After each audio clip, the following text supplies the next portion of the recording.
Others அப்படிங்கிற ஒரு படத்துடைய பத்திரிகையாளர் சந்திப்பு நடந்திருக்கின்றது நவம்பர் 6, 2025 அன்னைக்கு, நேற்று. அதில் கௌரி கிஷன் அப்படிங்கிற நடிகையை அவங்க உடல் எடை எவ்வளவு இருந்தது அப்படின்னு அந்த படத்துடைய ஹீரோவை பார்த்து ஒருத்தர் கேள்வி கேட்டிருக்காரு, பத்திரிகையாளர் ஒருத்தர். இது ஒரு பெரிய பிரச்சனையாக மாறி இருக்கு மக்களே.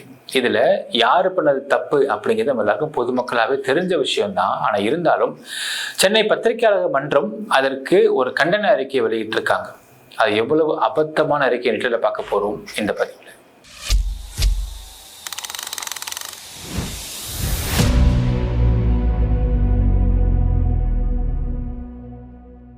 அதர்ஸ் அப்படிங்கிற ஒரு திரைப்படத்தில் கௌரி கிஷன் நடிகை லீடா பண்ணியிருக்கிறாங்க. ஸோ இவங்கெல்லாம் சேர்ந்து ஒரு பத்திரிகையாளர் சந்திப்பு நடத்துகிறாங்க நேற்று நவம்பர் 6 அன்னைக்கு. இந்த பத்திரிகையாளர் மன்றத்தில் அந்த ஹீரோவை பார்த்து ஒருத்தர் கேள்வி கேட்குறாரு. என்ன கேட்குறாருன்னா, நீங்கள் அவங்கள தூக்குன மாதிரி ஷாட்லாம் இருக்குது, அதில் எவ்வளோ எடை இருந்தாங்க அவங்க அப்படின்ற கேள்வியை அவர் கேட்டிருக்காரு.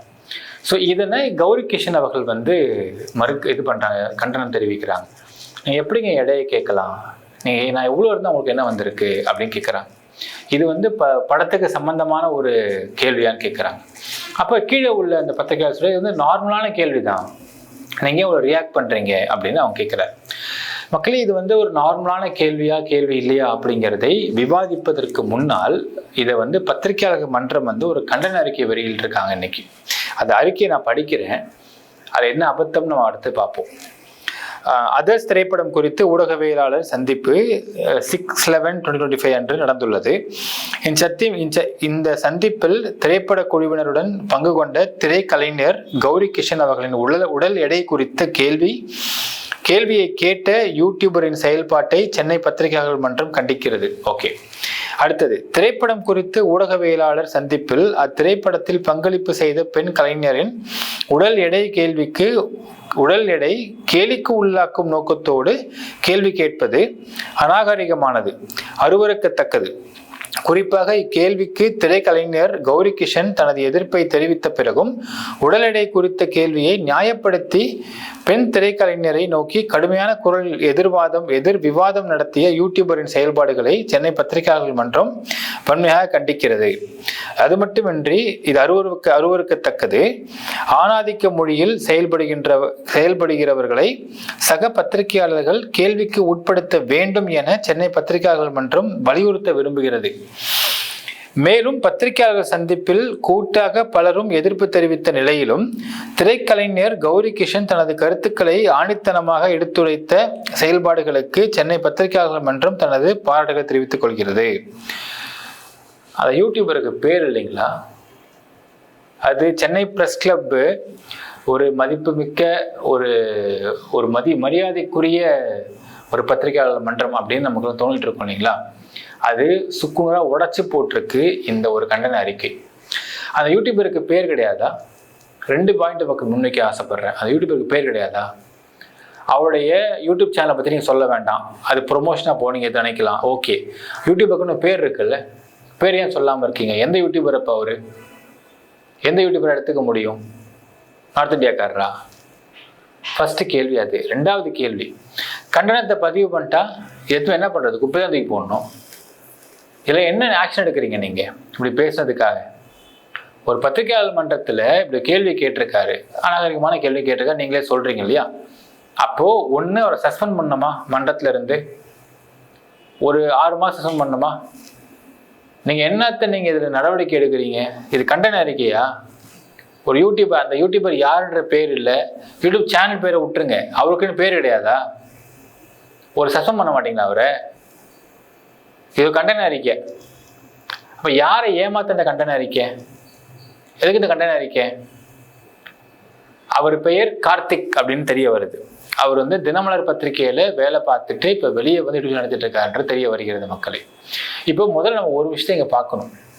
அதாவது இதே கேள்வியை இவர் பத்திரிகையாளராக இருந்துட்டு ஜெயலலிதா அவர்கள் ஆட்சியில் இருந்த சமயத்தில் அந்த அம்மாவை பார்த்து, இந்த பாருங்கம்மா, பொது வாழ்வில் இருக்கிறவங்க இவ்வளோ குண்டா இருக்கக்கூடாது, எடை கேட்டிருப்பாரு அந்த அம்மா கிட்ட. ஜெயலலிதா அவர்களிடம் இந்த பத்திரிகையாளராக சொல்லக்கூடிய இந்த யூடியூபர் வந்து உங்க உடல் எடை என்னன்னு கேட்டிருந்தாங்க அப்படின்னா இவரை பத்தி நம்ம நியாயப்படுத்தி அப்பா சூப்பர்ப்பா கெத்துப்பான்னு சொல்லலாம்.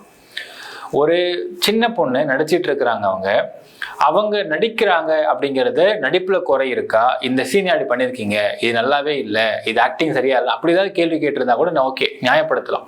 ஓகேப்பா இவருடைய பார்வையில் நல்லான்னு சொல்றாங்க, நியாயப்படுத்திருக்கலாம். உடல் எடை கேட்டுருக்காருன்னா இது எப்படி நியாயப்படுத்த முடியும்? அப்போ என்னன்னா இன்னுமே ஒரு ஹீரோயின்னா ஸ்லிம்மா இருக்கணும், அப்படியே ஒல்லியா இருக்கணும், கொடி இடை என்பார்களே அப்படின்ற மாதிரி இருக்கணும், இந்த மாதிரி இருக்கணுன்றதை யாரு வரையறைப்படுத்துறா தமிழ் சினிமாவில்? இப்போ இந்த மாதிரி பத்திரிகையாளர்கள் இந்த ஒரு எண்ணத்துல இருக்கிறதுனால தமிழ் சினிமா தரமான படம் எப்படி வர முடியும்? ஒரு தரமான அவங்க சொல்றாங்க, கௌரி கிஷன் சொல்றாங்க, என்னை வந்து கமர்ஷியல் ஹீரோயினா நீங்க பார்க்காதீங்க, நான் ஒரு கேரக்டருக்கும் நான் வந்து என்னை உடல் எடையை மாத்திக்கணும்னு நினைக்கிறேன்றாங்க. இன்னொரு மேட்டர் சொல்றாங்க, எனக்கு சில ஹார்மோன் இஷ்யூஸ் இருக்கும், இதெல்லாம் சொல்ல முடியுமா, இல்லைன்னா அவங்க வந்து பேசிட்டு இருக்கணுமா, என் இடையை நீங்க எது கேட்குறீங்க? அப்போ என்னன்னா அவங்களுக்கு ஏதோ ஒரு இஷ்யூஸ் இருக்கு உடல் இடையில, அது கூடுது. ஸோ அதெல்லாம் அவங்களுக்கே ஒரு கஷ்டம் இருக்கு அப்படிங்கிறத புரிஞ்சுக்க முடியுது. முதல்ல ஒரு படத்துக்கும் எடைக்கு என்ன சம்பந்தம், என்ன காரணம் இருக்கு? இப்போ இது இன்னொரு ஆங்கிளையும் நம்ம வந்து இதை கொண்டு வந்திருக்கலாம். என்னன்னா இந்த கேள்வியை கேட்டது அந்த ஹீரோ கிட்ட கேட்கிறாரு, அந்த படத்துடைய கதாநாயகன் தான் என்ன கேட்கிறாரு இந்த கேள்வியை கேட்டதுமே அந்த ஹீரோ ஸ்டூடெண்ட் நான் என்ன பண்ணிக்கலாம்னா, உடல் எடைங்களாங்க, நான் வெயிட் மிஷின் கிடையாதுங்க, நான் மனுஷன், எடையெல்லாம் கவுண்ட் பண்ண தெரியாது பேசியிருந்துருக்கலாம். இப்போ நோஸ் கட்டாக போயிருக்கும் அந்த ஆளுக்கு. ஸோ இதை அவர் பேசலை. என்ன ஒரு கொடுமையான விஷயம்னா, கௌரி கிஷன் ஒரு திரைப்படத்தில் நடிச்சிருக்கிறாங்க, அவங்க அந்த ப்ரெஸ் மீட்டில் உட்காந்துருக்கிறாங்க. இவங்க இப்படி கேட்டதுக்காக சுற்றி உள்ள எந்த ஒரு ஆணுமே, அது டைரக்டரோ இல்லை படத்துடைய ஹீரோவோ, யாருமே குரல் கொடுத்து சப்போர்ட்டே பண்ணல, கம்முன்னு இருக்காங்க. இதெல்லாம் எப்படிப்பட்ட விஷயம்? அவ்வளோ ஏங்க சக பத்திரிகையாளே பார்த்தீங்கன்னா வந்து எதிர்ப்பு தெரிவிக்கவே இல்லை, இதை பற்றி கம்முன்னு கேட்டுட்டு இருக்காங்க. எல்லாருக்கும் கண்டென்ட் தேவைப்படுதுன்றானுங்க. ஸோ இன்னும் கூட இது வேற ஆங்கிளில் பார்க்குறாங்க, என்னன்னா இதுக்குள்ள படத்துக்கான ப்ரொமோஷனாக பார்க்குறாங்கன்னு சொல்கிறாங்க. ஒரு படம் பேசப்படணும், என்ன பண்ணுறது, இப்படி கேள்வி கேட்க வச்சு பேசப்பட வைக்கலாமான்னு பார்க்குறாங்கன்னு சொல்கிறாங்க. ஸோ எனக்கு நம்பிக்கை இல்லை. அப்படி பேசப்பட வச்சுட்டா அந்த படம் ஓடிடும் அப்படின்னு நம்பிக்கைலாம் கிடையாது எனக்கு. ஒரு படம் நல்லா இருந்தால் படம் ஓடும், இல்லைன்னா படம் ஓடாது. எவ்வளவோ திரைப்படங்கள் பெரிய லெவலில் எதிர்பார்ப்பு கிரியேட் பண்ணி படம் இல்லாமல் போன படங்களும் உண்டு. எதிர்பார்ப்பே இல்லாமல் படத்தை ரிலீஸ் பண்ணி நல்லா இருக்குன்னு டாக் வந்து படம் ஓடின படங்களும் உண்டு. ஸோ இந்த இடத்துல கௌரி கிஷன் அவர்களை இப்படி ஒரு கேள்வி கேட்க வச்சு அதை பிரபலமாக்கி அதனால தான் படத்தை ஓட வைக்கிறதுக்கு ஒரு ஸ்ட்ராட்டஜி பில்ட் பண்ணுறாங்கன்றத நம்பிக்கையே கிடையாது மக்களே. முதல்ல ஒரு பெண்ணை வச்சு இந்த மாதிரி நீங்கள் ஒரு கேள்வி கேட்க வச்சு அதை பிரபலப்படுத்தி அதை படத்தை ஓட வைக்கிறதுக்கு அப்படிங்கிறதெல்லாம் ஒரு கேவலமான செயல் தான். இது உண்மையாக இருக்குமே, ஆனால் உண்மையாக இருக்குமான்னு எனக்கு சந்தேகம் தான், அது வாய்ப்பு இல்லை. இன்னும் திரைப்படங்களில் அந்த நடிக்கக்கூடிய பெண்களை ஒரு போகப் பொருளாகவும் உடம்பை மட்டும்தான் பார்க்கக்கூடிய நிலைமை தமிழ் சினிமா பத்திரிகையாளர்கள் இருக்கு அப்படின்னால் தமிழ் சினிமா என்றைக்கு ஒரு உலக சினிமா அளவுக்கு மாற முடியும்?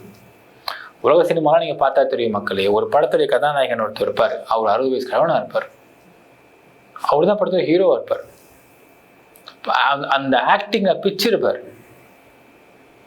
உங்களுக்கு எவ்வளவோ நடிகைகள் வெளிநாடுகளில் பார்த்தீங்கன்னா அவங்களுடைய உடல் அப்படியே பொத்தன்னு இருப்பாங்க, ஆக்டிங்ல பிச்சிருவாங்க, அந்த கேரக்டரை விளையாடுவாங்க.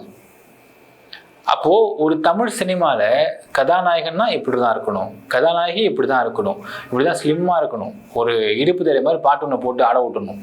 இந்த மாதிரியான ஃபார்மேட்டிக்கல் சினிமான்றதை எப்பொழுது மாறப்போகிறதுனால், எப்பொழுது மாறும் அப்படின்னா, இப்பெல்லாம் ஆடியன்ஸ் ரொம்ப சூடாயிட்டான். ஏன்னால் அவன் வந்து ஓடிடியில் படங்கள் பார்க்குறான், அமேசானில் பார்க்குறான், வந்து மற்ற இணையதளங்களை பார்த்துக்கிட்டு இருக்கிறான். அவன் வெளிநாடுகள் படங்கள்லாம் பார்த்து அட்மையர் பண்ணுறான். நெட்ஃப்ளிக்ஸில் வரக்கூடிய படங்கள், அமேசானில் வரக்கூடிய கொரியன் ஃபிலிம்ஸ்லாம் பார்த்து அட்மையர் பண்ணுறான். இப்போலாம் நம்ம தமிழ் சினிமா படங்கள் இருக்க மாட்டேங்குதுன்னு ஃபீல் பண்ணுறான். Audience have become well matured. இதை ஆடியன்ஸ் கிட்ட கொண்டு போகக்கூடிய இந்த மாதிரி பத்திரிகையாளர்கள் போயில் இருக்கக்கூடிய இவர்கள்லாம் இன்னும் வளரவே இல்லை. இப்போ ஒரு விஷயம் மக்களே, எல்லா ப்ரொஃபஷனுக்குமே ஒரு சில எலிஜிபிலிட்டி இருக்கும், பட் பத்திரிகையாளர் இருக்கிறதுக்கு எலிஜிபிலிட்டி கிடையாது. இது இல்லாமல் இருக்கிறது சரியா தவறா அப்படின்னு பார்த்தால், பல நேரங்களில் 2வது 3வது கூட படித்தவங்க பத்திரிகையாளர் மாறி இருக்கிறாங்க.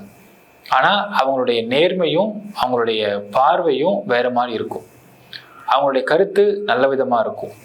ஸோ எலிஜிபிலிட்டி வைக்கணுமா அப்படின்னு கேட்டால் அது எனக்கு உடன்பாடு இல்லை. ஏன்னா எலிஜிபிலிட்டி இருந்தால் மட்டும்தான் அவங்க டிசிப்ளின் காப்பாற்றப்படுன்றதுலாம் உடன்பாடு எனக்கு கிடையாது. ஆனால் குறைந்தபட்சம் கொஞ்சமாவது அறிவு இருக்கணும், எதை கேட்கணுன்ற எண்ணம் இருக்கணும். ஒரு கேள்வியை கேட்டுட்டு அந்த இடத்துல சப்பக்கட்டு கட்டி அங்கே ஆர்கியூ பண்ணிட்டு இருக்கக்கூடிய இந்த மாதிரி ஆண்கள் எல்லாம் பத்திரிகையாளராக போர்வில் இருக்கிறாங்க அப்படின்னால் அப்போ அந்த சமூகத்தில் என்ன வளர்ச்சி இருக்க முடியும் அப்படிங்கிறது தான் என் கேள்வியாக இருக்குது. ஏன்னால் ஒரு சினிமா ஒரு சமூகத்தில் பெரிய மாற்றத்தை கொண்டு வர முடியும் நம்புறவன், நான் மாற்றத்தை கொண்டு வரும்னு எதிர்பார்க்குறவன். ஸோ அது நல்ல திரைப்படங்கள் மட்டும் தான் பண்ண முடியும். நல்ல திரைப்படங்களை உருவாக்குவதற்கு இந்த மாதிரி ஃபார்மாட்டிக்கல் சினிமாஸ் அப்படிங்கிறது உருவாக்கவே முடியாது. அதுக்கு ஃபார்மேட்டை தூக்கி உடச்சி போடணும். நடிகர்கள் அது கதைக்கா நாயகர்களாக மட்டும்தான் இருக்க முடியுமே தவிர இவங்களுக்குன்னு இப்படிதான் ஒரு ஃபார்மேட்டை வச்சுக்கணுன்ற மாதிரியான ஒரு சினிமான்றது என்றைக்குமே நினைக்காது. அது எந்தவித பாடத்தையும் நமக்கு மக்களுக்கு கொடுக்காதுன்றதை நம்ம மனிதர்கள் நம்பக்கூடிய இடங்கள் இந்த இடங்கள் இருக்கின்றன. இந்த மாதிரி பத்திரிகையாளர்கள்லாம் என்ன செய்யணும் கமெண்ட்ல மென்ஷன் பண்ணுங்க. நன்றி, வணக்கம்.